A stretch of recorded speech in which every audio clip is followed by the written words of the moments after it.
They were two sides of the same coin, really, the North and the South.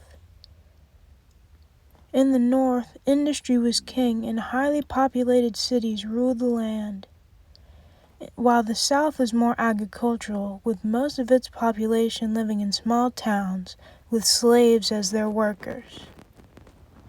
Both of them vital pieces of the American puzzle. But that all changed when the southern region attacked. Hello, I'm your Uncle Sam, and this is the story of how America split in two. End of Chapter 1. Chapter 2, that states' rights mess and nullification. Though it had been boiling below the surface for years, the road to the Civil War really kicked off in the early 1800s when the concepts of states' rights was becoming more popular in the South.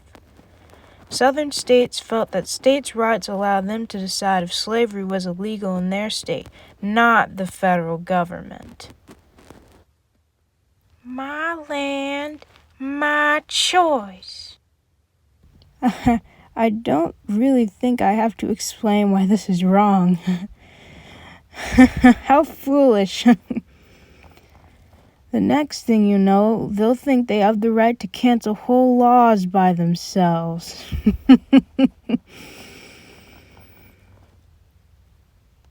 Wait.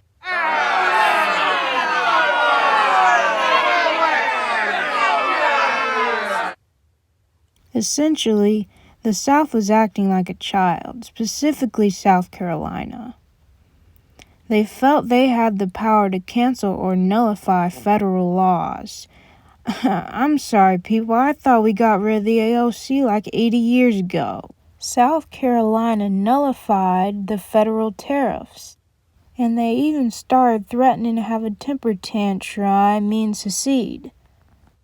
Luckily, just in time, South Carolina acknowledged himself and what I'd do to him if he seceded, and agreed to a lower tariff. Though looking back on it now, it doesn't seem like a big deal. The nullification crisis of 1832 was the beginning of the end for the United States. End of Chapter 2. Chapter 3. Thanks a lot, California. For a while there, we were doing okay. The Missouri Compromise line was working well enough, and there hadn't really been much conflict. And then when there was gold discovered in California, and I couldn't just let them be, so Cali was to become a state. Just like we had done many times before, it was time to decide if Cali would be slave or free. It was below the line, but soil was garbage. Then the Compromise of 1850 was born. California would be added as a free state. The Missouri Compromise line would basically be erased in favor of voting, and slaves were not to be sold in Washington, D.C. The South didn't really like those rules very well, so we gave them the Fugitive Slave Act to keep them at bay. Wonder why they didn't try to nullify that one. The Fugitive Slave Act lowered Northern opinions on slavery. Witnessing the cruelty of the institution up close made Northerners dislike it more. But Georgia liked it, though, as long as slavery was protected in the future. End of Chapter 3. Chapter 4. Poor old Dred Scott. Dred Scott was a slave that lived in a free territory. He tried to sue for his freedom, saying that since he lived in a free state, he himself was free. They ruled against him. Since he was property, he was not a citizen, and property couldn't sue for its freedom.